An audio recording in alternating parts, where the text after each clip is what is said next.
Ivana's POV. Aaron is still sobbing inside the car. Pilit kong pinipigilan ang sariling sumabay sa kanya sa pag-iyak, pero tumutulo pa rin ang mga traidor kong luha. Habang kalong ko, si Aaron nanginginig kong kinuha ang phone ko, at mas lalo napayak na makita ang sunod-sunod na notifications na pumasok.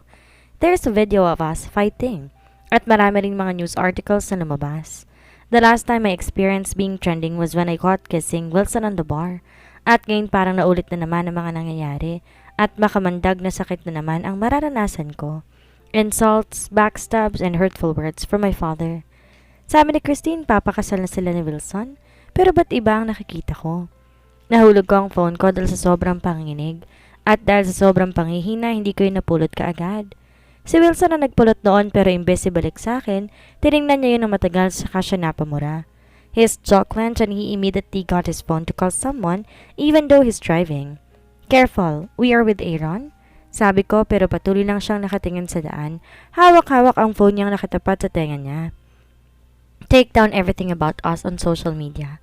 I said take it down. Mariing sambit ni Wilson na kausap bago pabatong nilagay ang phone niya sa dashboard.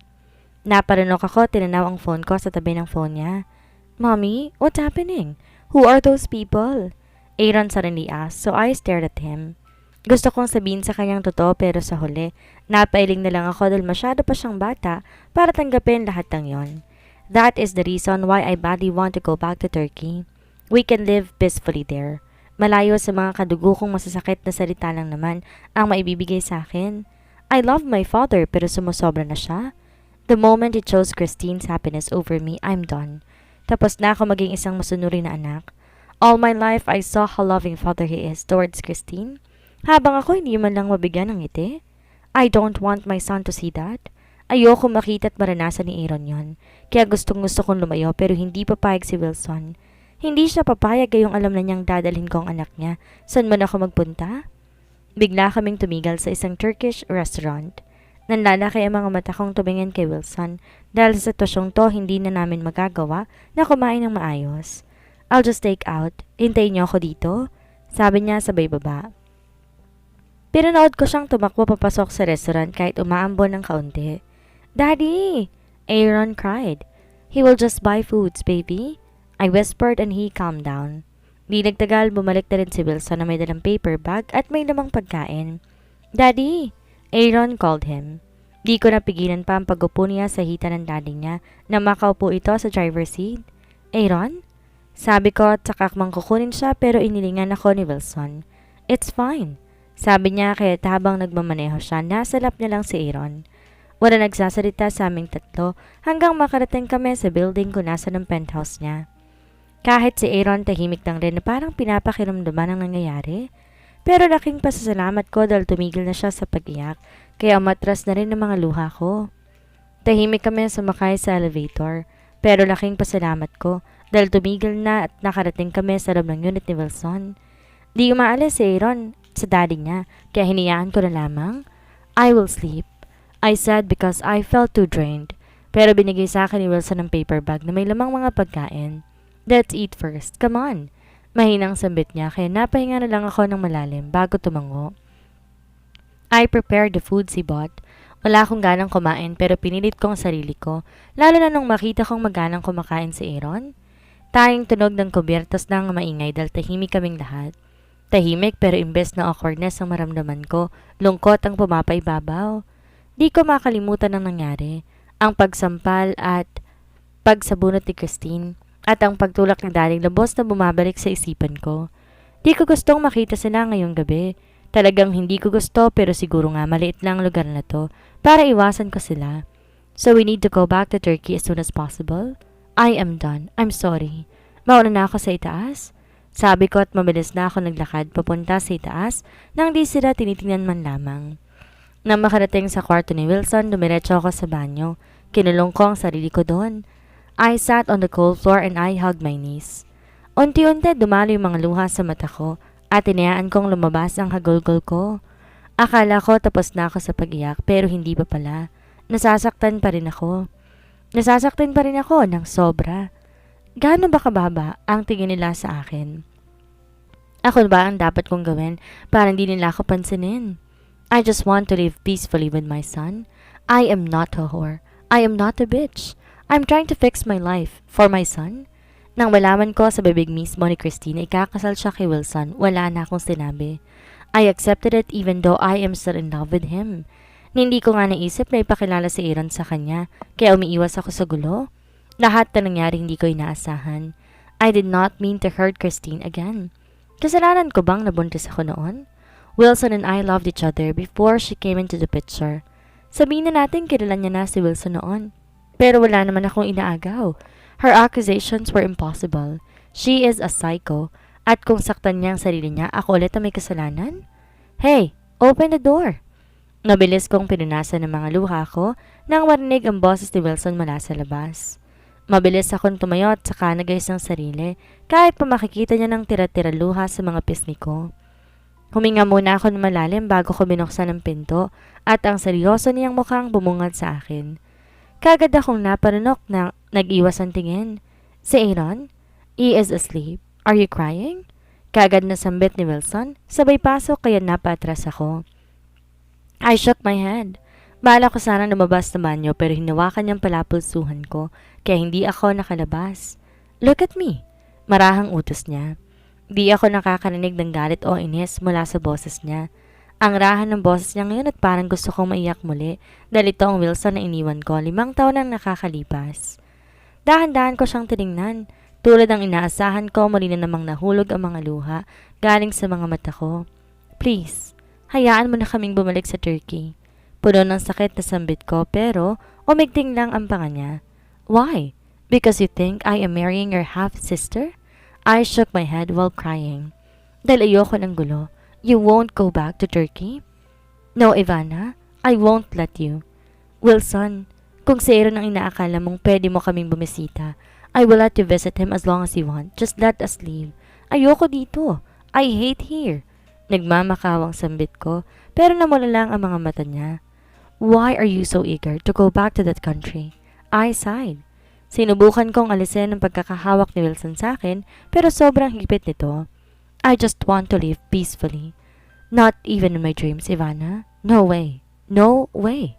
Mariing sambit ni Wilson bago lumapit sa akin kaya't napatras ako hanggang mapunta kami sa ilalim ng shower. He opened the shower so I gasped when the cold water hit my skin. Wilson!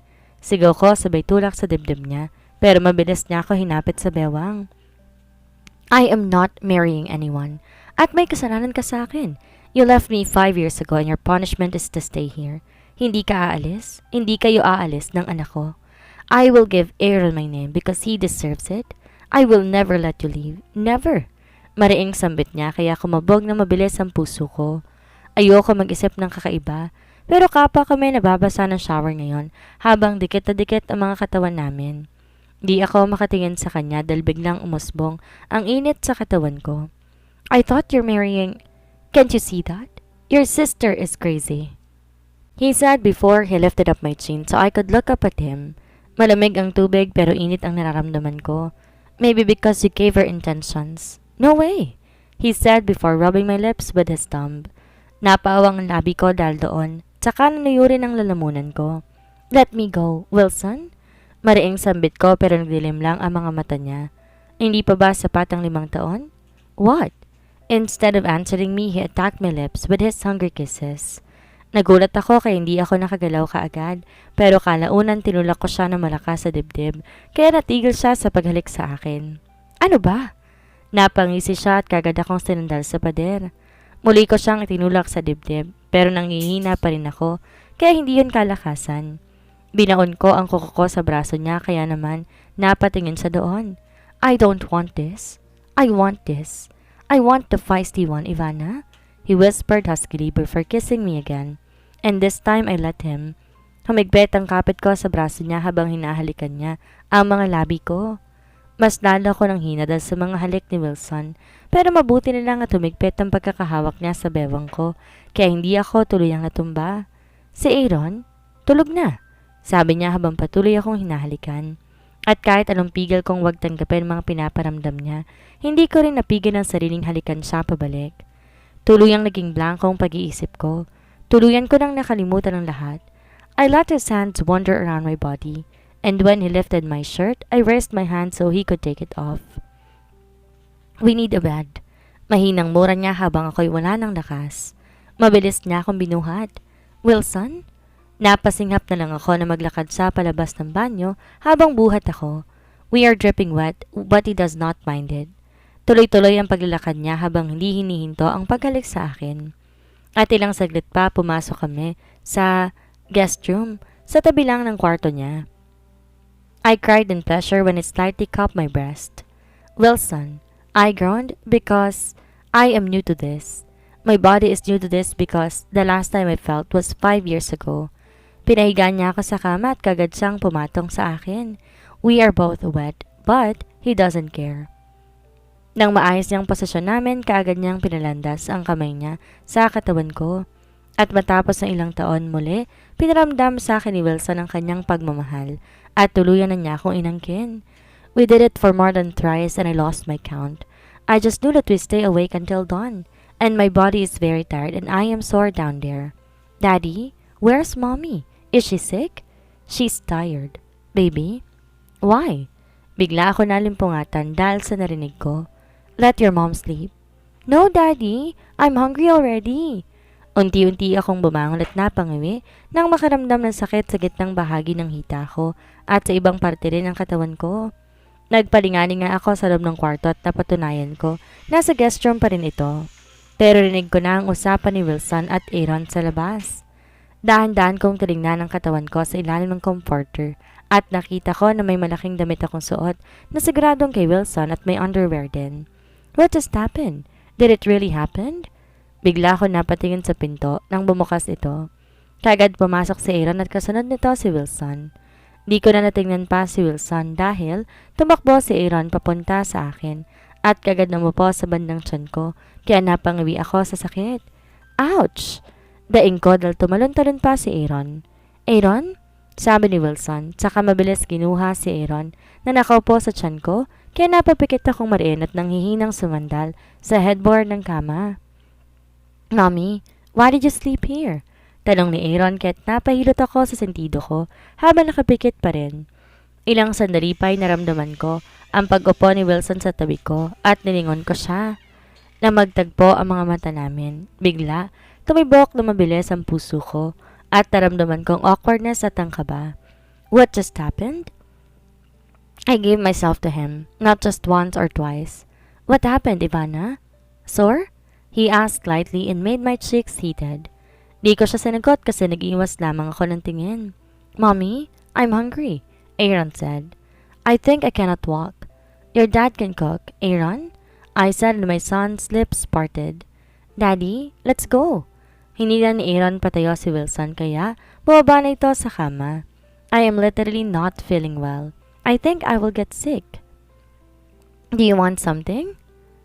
Wilson asked so I shook my head without even looking at him. Kita kong nagtagal pa ang tingin niya sa akin pero hinila niya si Aaron sa labas kaya muli akong naiwan. Bumuntong hininga ako na ilang beses bago dahan-dahan na tumayo makalipas ang ilang minuto nung umalis na sila. Napangawi ako na maramdaman ang sakit ng katawan ko pero kahit gano'n naglakad ako ng dahan-dahan. Bumalik ako sa kwarto ni Wilson. Mabilis ako naligo ng maligamgam na tubig kaya kahit papaano medyo naging maayos ang pakiramdam ko. Matapos ko magbihis, bumaba ako at nadatnan ko sila sa kusina. Nakaupo sa island counter si Aaron habang si Wilson malapit sa oven. I am so hungry too. Mom, Dad, make me a baked mac. Aaron immediately said when he saw me. Agad naman napalingon sa akin si Wilson pero lumapit ako kay Aaron para humalik. Careful! Sabi ko sa anak na kaagad akong inisuan. I am 4. I can manage. Pabibong sambit niya pero hindi ko na pinansin. Kumuha ko ng isang mansanas na nasa island counter tsaka kumain dahil gutom na talaga ako. Pero nang makita kong nakatingin sa akin si Wilson, natigil ang pagkagat ko sa mansanas. What? I said. You are so beautiful, he said before shaking his head. Biglang nanayo ang lalamunan ko sa sinabi niya. Naudlot ang pagtitig namin sa isa't isa dahil biglang tumunog ang oven kaya't mabilis akong bumaling doon. Muli akong kumagat sa mansanas habang nanginginig. Ano nangyayari? Ano nang plano ko? Everything is complicated now. Nilapag ni Wilson ang ginawa niyang Big Mac sa harapan ni Aaron. Tumalon pa si Aaron dahil sa saya, kaya binuhat siya ni Wilson saka sila pumesa sa harapan ko. Wala sa sarili ako napayo ko para amuyin ng husto ang Big Mac dahil gutom na talaga ako, and as expected, it smells so good. Pag-angat ko ng tingin, naabutan ko si Wilson nakatingin sa dibdib ko. Nangunot ang noo ko at saka ako umayos ng tayo at hinawakan ko rin ang damit kong medyo maluwag kaya't kitang-kita ang nasa loob kapag yumuyuko ako. Wilson noticed that, so he smirked. 5 years, he murmured before looking at his son. Let's eat, Aaron suddenly said. Kumuha ko ng plato para sa aming dalawa ni Wilson dahil magpapasubo rin naman pala si Aaron sa daddy niya. Unang tikim ko sa luto niya, kagad akong napapikit sa sarap. Nasarap siyang magluto noon, pero mas sumarap yata ngayon. Do you often cook for someone? Wala sa sariling tanong ko, sabay angat ng tingin sa kanya, kaya nakita ko pa ang sarkasiko niyang pagngisi. I just cook for myself. The last time I cooked for someone was 5 years ago, he said, so I immediately looked away. Liar. Matapos kumain, pumunta silang dalawa sa sala. Nagpaiwan ako para mag-ayos at maghugas ng kinainan namin, pero kalaunan sumunod na rin sa ako sa living room. I found them playing. Wala sa sariling napatingin ako sa orasang nasa gilid at nakita ko 8:00 pa lang ng umaga.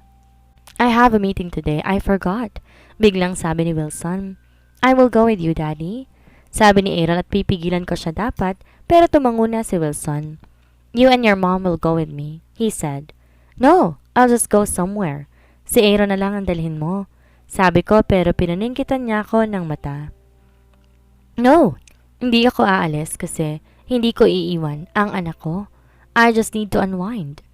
I need a peaceful place to think. Gusto ko muna mapag-isa. Parang hindi kumbinsido si Wilson sa mga sinabi ko, kaya bumuntong hininga na lamang ako. Dadalhin mo si Aaron. Pag-uulit ko at kalaunan ay tumango na lamang siya. Saan ka napunta? I shrugged my shoulders. Somewhere, I said, and he clenched his jaw, but he did not say anything.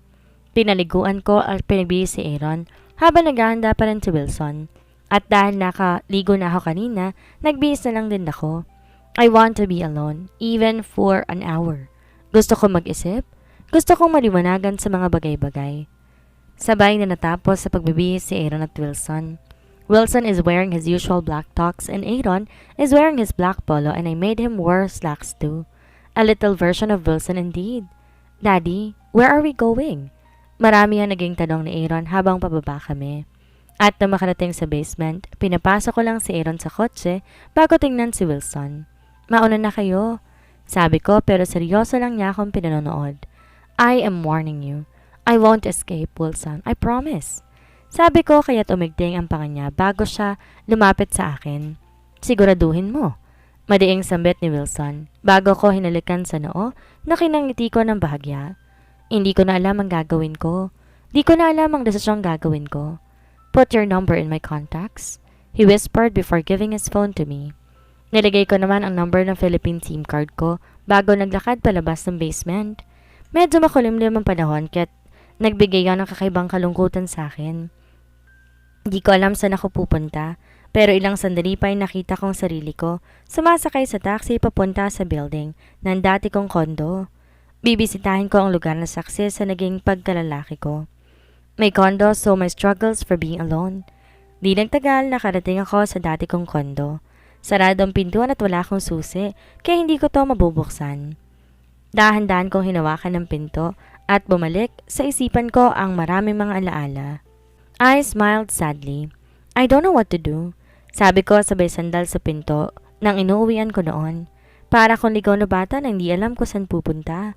I badly want to be with Wilson. I badly want to feel his warmth. Pero kagaya pa rin ba ito noon? Hindi ko alam ang nasa loob ng puso at isipan niya. At hindi ko kontrolado ang mga nangyayari sa paligid. Something happened between us again last night. I can feel the longing and love. Pero tama ba yon? Tama lang ba yon? Paano si Christine? Ano nang nangyayari? And Wilson's mom? Hindi niya ako gusto. Kung di sasaya si Christine dahil kay Wilson, sigurado, gagalaw si Daddy. Ano ang mangyayari? Ang daming pangalan na damay. Ang daming madadamay. At imbes na damay-damay lang din ako, pero ngayon, siguradong ako ang masasagasaan. Di ko alam ang gagawin ko. My son, He does not want to be away from his father. Everything is complicated. Can I just be selfish? Pwede bang angkinin ko na lamang ang lahat ng gusto ko nang di iniisip ang iba?